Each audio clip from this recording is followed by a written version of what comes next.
Àìsílé olóngìní ilé di ilé èkúté yìí.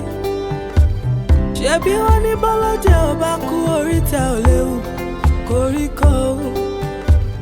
Ayé ṣòro ẹni àníkó kíni lẹ́yìn ló fẹ̀gún sọ́wọ́.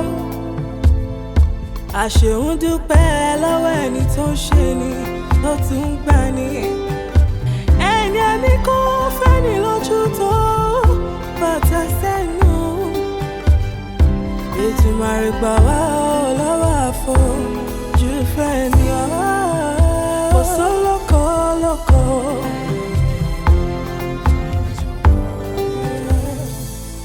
Bírọ̀bá lọ́lọ́gún ọdún ọjọ́ kan lòtítọ́ bá igi àbáfẹ̀yìntì ẹ̀gún ló fi ṣẹ̀ṣọ́. Ìmùtẹ́rí ẹni kà kò jálè gbóòórùn àṣebí o. Bí kò ilé ò bá pa nítòde o lè wọlé tán mi o. Ìmùtẹ́rí ẹni kà kò jálè gbóòórùn àṣebí o. Ìmùtẹ́rí ẹni kà kò jálè gbóòórùn àṣebí o. Lóko.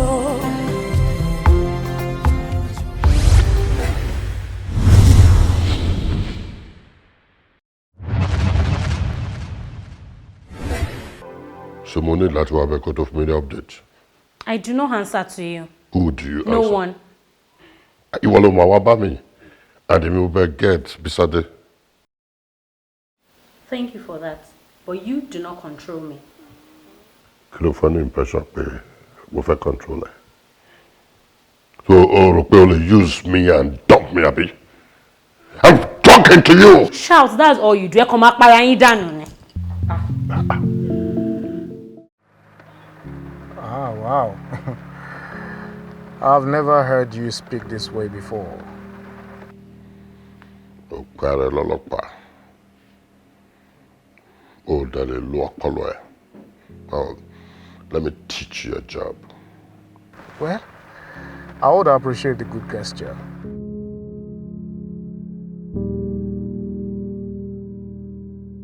Ìràpadà. Ẹ fi mí lẹ́jọ́. Kí n fi ẹ́ lẹ̀. Ṣé èmi ni mò ń bẹ́ẹ̀ sọ̀rọ̀ tó bínú kúrò wájú mi?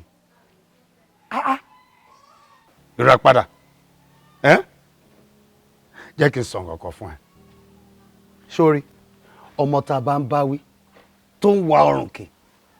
Ó ṣetán àti parun nìyẹn o. Èmi ò ní parun, bí ẹ̀yin lè parun. Èmi ló ń báwí bẹ́ẹ̀. Èmi ló ń dá lóhùn àbí? Èmi ló ń báwí. Ẹ yá mọ́ para yín kẹ́ mọ́ ṣe ra yín léṣe. Ìwọ ọmọ burúkú yìí, ṣé o rò pé o ò lè pa mí? Kó o tó pa mí, màá jẹ́ kó o mọ̀ yìí pé o yọgi tì mí àbí? O fẹ́ figi nà mí? Ẹ jẹ́ kí n wé nígi. Ó figi nà bàbá ẹni. Dákun gbé ẹgbẹ̀rún. Abẹ́rẹ́ ọmọ yìí. Ó bá fọ ìyá láyé. O ti fẹ́ ṣe mí léṣe sínú ilé. Ojú ètí ò ní níta gbangba. Ìwọ àtọmọ rẹ máa yọgi síra yín. Èrò alẹ́ èrò àbọ̀. Wọ́n máa wú ọ bí ẹranko. Bàbá olóyè. Ọmọ tí mo ti ń tọ́jú látijọ́ ẹ̀ tó fẹ́ dẹ̀ ọ̀nà sí mi lọ́wọ́. Tọ́ni lóòótọ́ ni ó ń ṣe dáadáa fún ọmọ yìí. Kí ló dé tó fẹ́ ya yàkuyà báyìí? Ó fẹ́ ya létí lápá ọ̀ máa fẹ́ ya létí lápá ọ̀. Ẹ wojú ẹ. Ojú rẹ̀ yóò dá lóòótọ́. Òrì tí ń wọ. Sọ́gbọ́wé kan lọ. Ṣé o ní mo sọ fún ẹ o nìyẹn.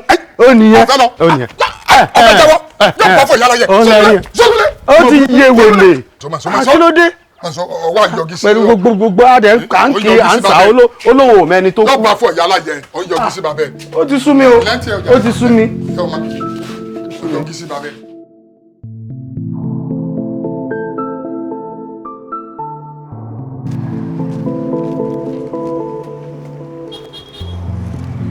Thank you.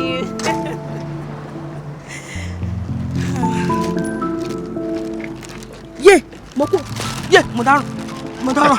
ẹjọ́ ẹ má pa mí ẹjọ́ torí ẹjọ́ ewu gbogbo nǹkan tẹ́ bá fẹ́ pátápátá ni màá fún yín gbogbo owó àti kọ́kọ́rọ́ mọ́tò wa dùn báàgì ẹjọ́ ẹ ṣáà pa mí irin tuntun tẹ́ fi kọ́ mi lẹ́gbẹ̀ẹ́ yìí. káwọn ọmọ pa ìwọ tá bá fẹ́ pẹ́ àti pẹ́ dànù tipẹ́tipẹ́. dọ̀rọ̀ mo kú o. Yes, sir. Madam. Sir. I need your way. Yeah. I need the motor. ẹjọ́ kí lẹ wá fẹ́ sá. ìwọ ń dúpọ̀ deputy governor ìwọ fẹ́ jẹ deputy governor ìgbà tó wà láyé ló fẹ́ jẹ deputy governor sókù ẹ̀ ló máa jẹ deputy governor. mi dúmọ́ sá. Yes sir. Madam. Sir. Mo ti gbọ́ sir. You are a good student. Yes sir. Yes. Bẹ́ẹ̀ni sir. Ó yá wọlé. Yes sir. kó lọ jáwọ́ ń bẹ̀ ni o. Mo ti jáwọ́. kó lọ withdraw pátápátá. Mo ti withdraw. tó bá fẹ́ sẹ̀mí ẹ̀ ló fò. ẹjọ́ ìṣàánú mi. Yeah, move. Yes sir. Move. ẹjọ́ irin yẹn ti tutù jù. Go. Yes sir. Yes sir.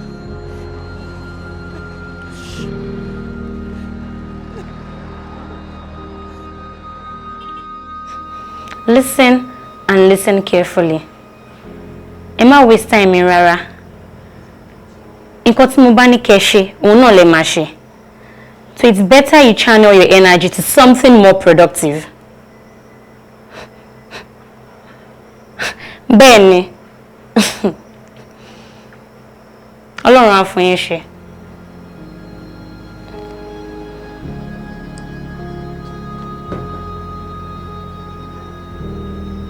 So?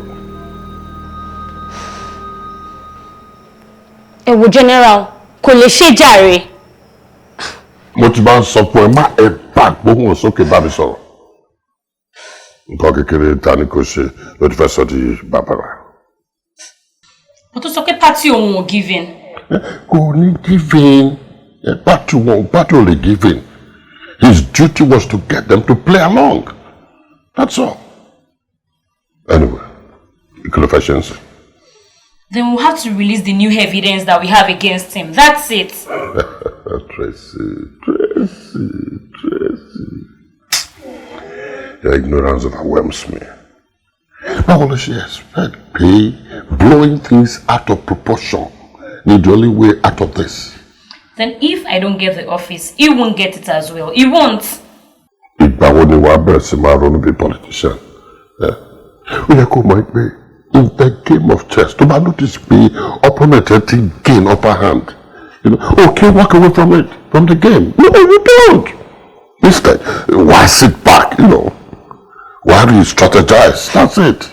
I'm sorry. I don't have any point to sacrifice in this game. I don't have any. Oh, I see. Will you rather sacrifice your queen?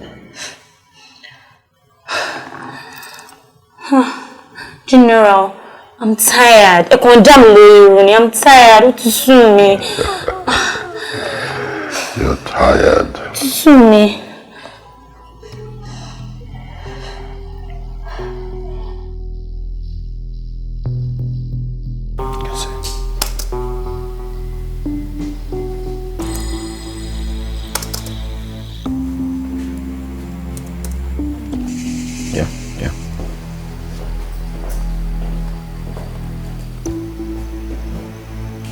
Hey, Mom. Don't even hey mommy. What's happening here? But Damn me alone. Oh, Tracy. Farabalẹ̀. Mommy, Uncle Bisade ló sọ pé ó máa bá mi check laptop mi. Ìgbà tí mo sọ fún wọn pé wọ́n wá. Wait. What? Claude tó sọ fún mi pé laptop pen hacked up. Then ibo lo ti rí number Bisade. Ìgbà ọ̀lẹ́ yín méjì gba number ara yín. Okay, to your room now. Bye, Uncle Bisade. Bye, darling. Take care of yourself. Bisade, irú game wo ló ń bá mi play? Tracy, ó jẹ́ fi ara ẹ balẹ̀ kó má bàa ní high blood pressure. Don't you tell me to farabalẹ̀. Bisade, àánú ẹ ṣe mí because you are playing with fire.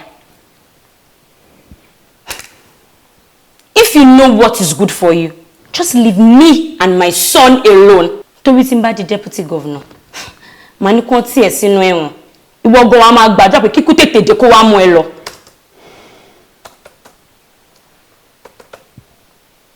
Borokini.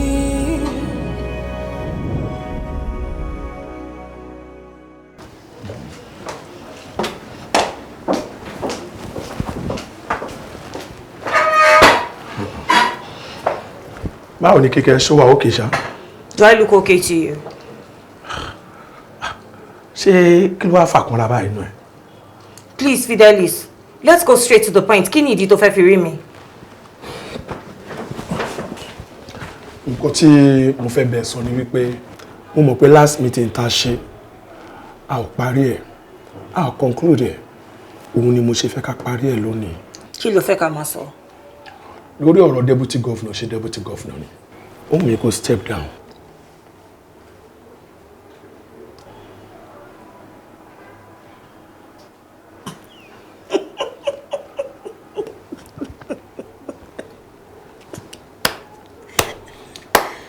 Wow. Wow, Fidelis. But Kíkẹ́, ṣó mọ̀ pé o ti ń gbé ọ̀rọ̀ yìí ga ju bó ṣe yẹ lọ. Farabalẹ̀ kó gbọ́ mi dáadáa náà.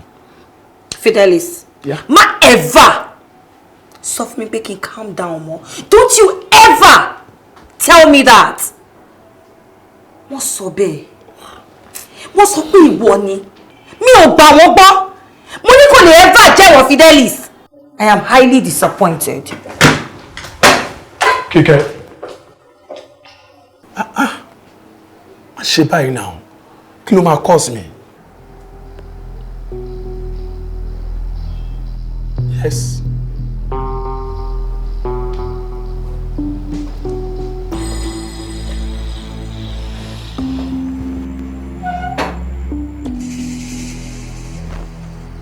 But you know you can't buy me, right? Yeah, I know that. But ṣó mọ̀ pé lórí ọ̀rọ̀ tá ń sọ yìí, nǹkan kan ló yẹ kí n fi dé fún ẹ. Okay.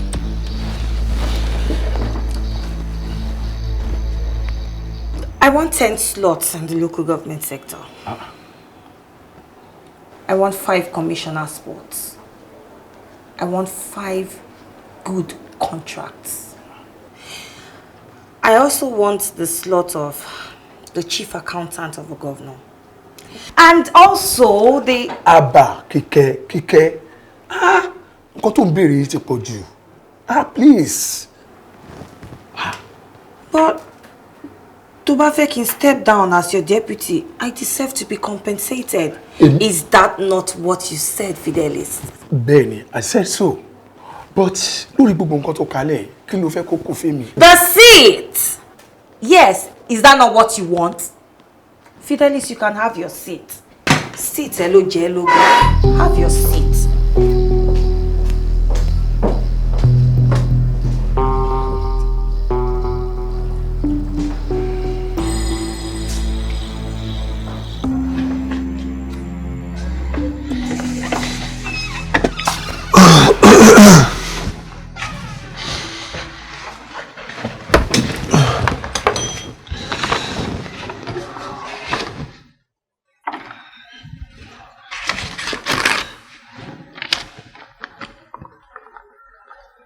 Bá mi sọ fún àwọn family woman yẹn pé wọ́n gbọ́dọ̀ get oògùn yìí ní pharmacy within the next 1 hour. Okay, sir. Jọ ọkùnrin tó wà ní private ward yẹn ṣó ti lọ ni. Bẹ́ẹ̀ni sir, wọ́n ti discharge wọn látàárọ̀ sir. Okay. Alright, jọba mi gbé file Mr. Collins wá tó bá ṣe tán. Okay, sir.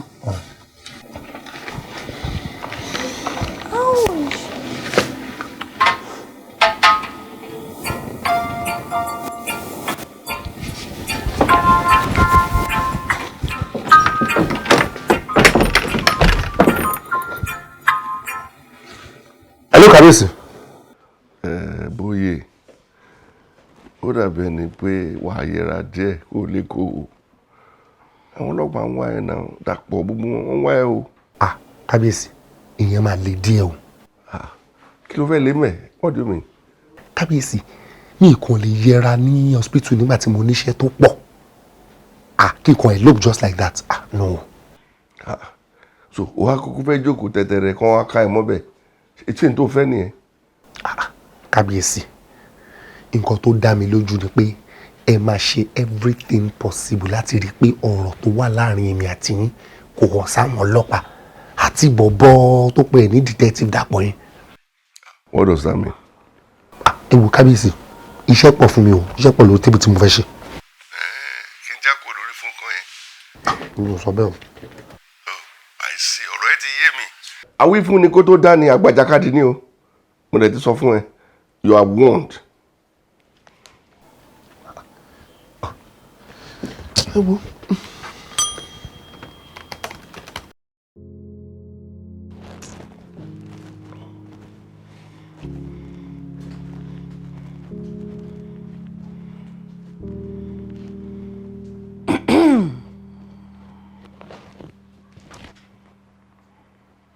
kí ló dé tó ń wò mí bẹ́ẹ̀.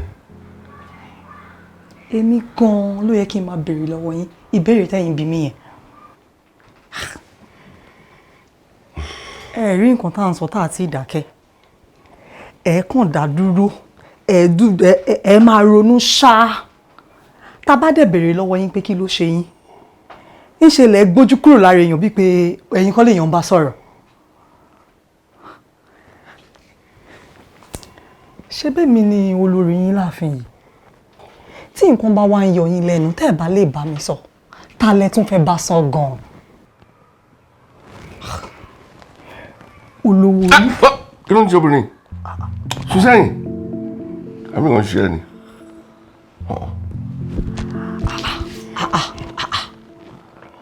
kí ló ṣẹlẹ̀ gangan ṣé mi ò tún lè fọwọ́ kankan mi inú ilé yìí mọ́ ni láì ṣe pé mo yàgbẹ́ sára. ẹ rí mi lọ́mọdé kẹ́ tó fẹ́ mi o èmi ò fẹ́ wàhálà báyìí o.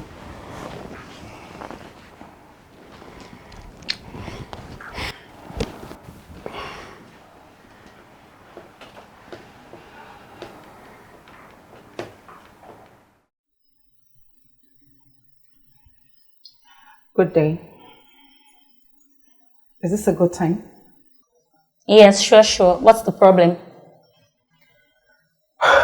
You understand nǹkan tó ń ṣẹlẹ̀ ní ọ́fíìsì lẹ́nu ọjọ́ mẹ́ta yìí. Bikini, what are you talking about? Lately, I have been treated like an outcast, and I don't feel like a team member anymore. Alade, what exactly would you have me do? I have told you, Simbani expertise as a contribution. I will let you know and I will bring you on. What do you want? I get the message. Well then.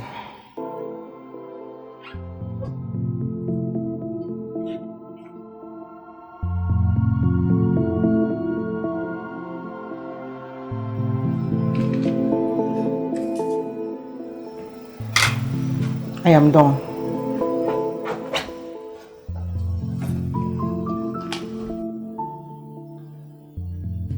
Okay. Hello, man, Shag. Kò sí nǹkan tó ń ṣe mí sá. Mi ò kàn fẹ́ lọ́wọ́ sí ni. I see. Anyway, you should call her now. And, you, that very lower boya, Onifesi or not. How many times would you suffer like soldier enemy? And as a soldier, I need to do what needs to be done. But sir, this is taking it too far. You lost you. You can't have your hand in this, please.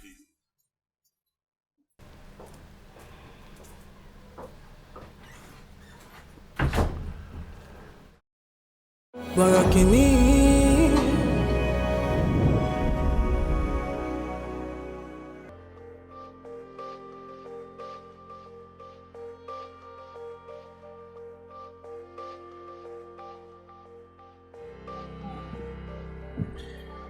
Ẹ kú jókòó.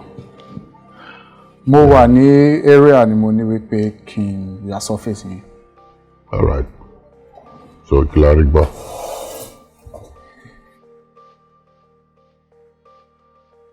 Mo fẹ́ go over àwọn questions kan lọ́wọ́ yín lórí case ọ̀rẹ́ yín Mr. Ṣùpọ̀ tẹ́ ẹ bá mind.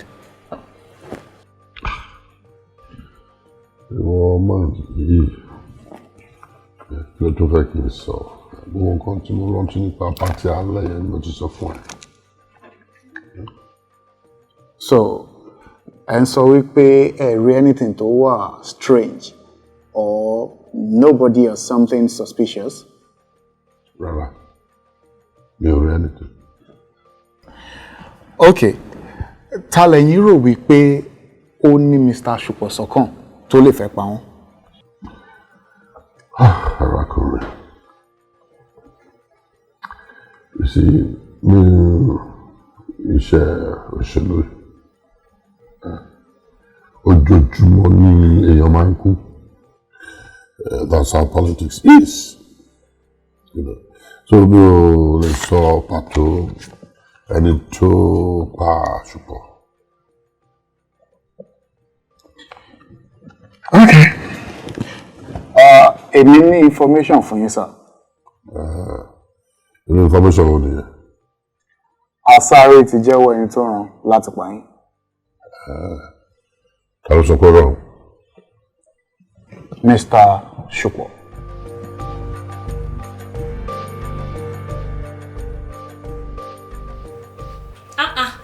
Ẹnu kíkẹ́ yìí máa fẹ̀ gan kẹ́. Kí ló gbé sórí gan? Those demands are outrightly outrageous.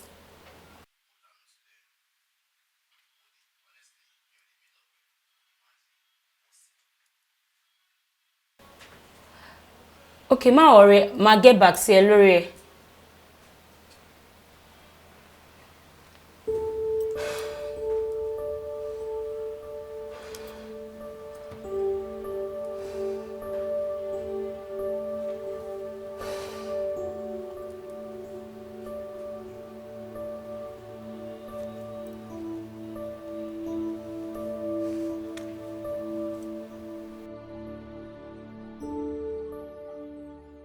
Hello, General. Ọ̀rọ̀ yìí ti ju bá ṣe rò lọ. It's really getting out of hands. No. Auntie Debbie, mo ti try mi ò lè take him. Lọ́ládé. Ṣé bá sọ̀rọ̀ yẹn last time? Oh yes, mo pa so last time. Mi ò lè take him. I've had it up to this point. Iṣẹ́ ọ́fíìsì yẹn ó ti sú mi. In fact, ó ń choke me at the moment. Èmi ti fún wọn lẹ́tà o. Dẹ̀ ṣetán láti move on. Lọ́ládé. Ṣé lórí ọ̀rọ̀ yìí àbí mi? Because I don't know why you're reacting like this. I don't understand. Lọ́ládé. Ṣé mo pé tó bá yẹ pé mi ò mọ̀ ẹni, mi bá sọ pé ó ti lóyún.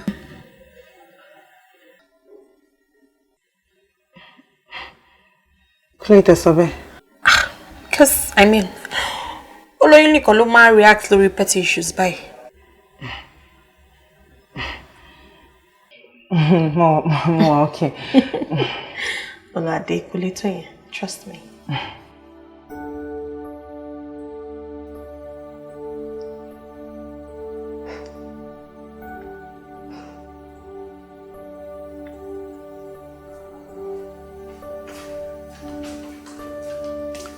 Ọ̀gá, ibo ló dà? Mo fẹ́ sọ̀rọ̀ lọ ṣe nǹkan nípa. Okay, don't stay long.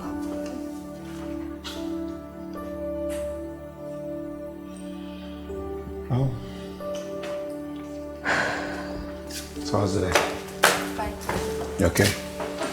What the hell do you want in my house? Kí ló fẹ́, go. What do you want? Mommy. Would you keep your dirty mouth shut? Kí n tó gba etí ẹ. Tracy, o ṣe má jágbe mọ́mọdé yìí. Mo kàn ní kí wá dá laptop ẹ padà ni. You don't tell me how to talk to my son. So calm down. Son, I'll see you later. Okay. Yeah, good night.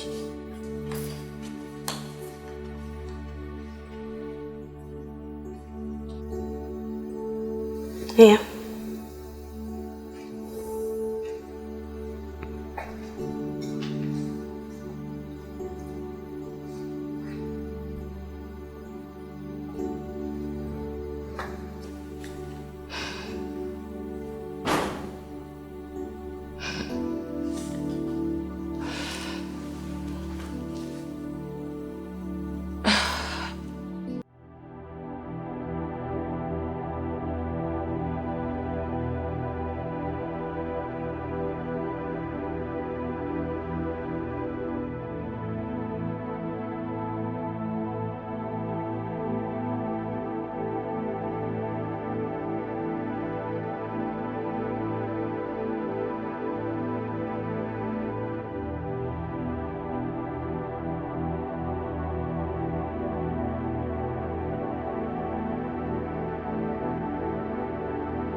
tó bá dẹ̀ ní o ò fẹ́ gbọ́ kó o dẹ̀ máa spread on backed up stories nípa mi.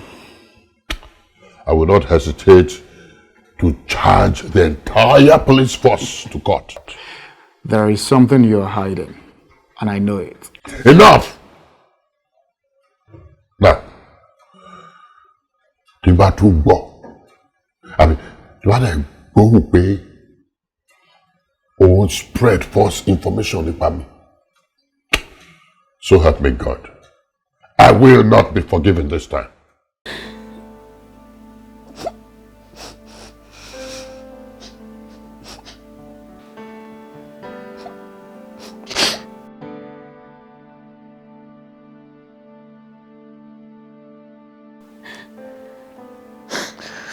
I'm sorry. I'm sorry. I'm sorry.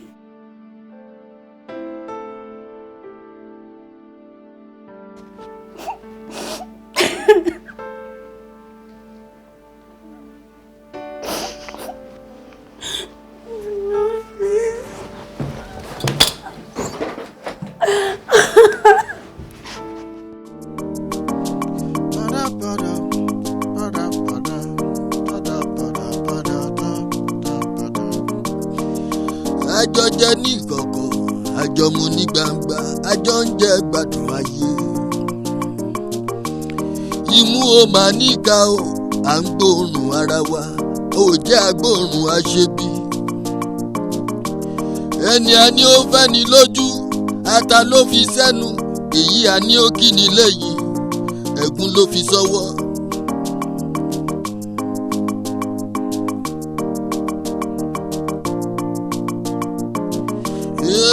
Ẹni a fẹ́ la mọ̀, a ò mẹ́ni tó fẹ́ ni, ara la mọ̀, a ò mọ̀nú. Yé o, ọ̀dàlẹ̀ ọ̀rẹ́ o.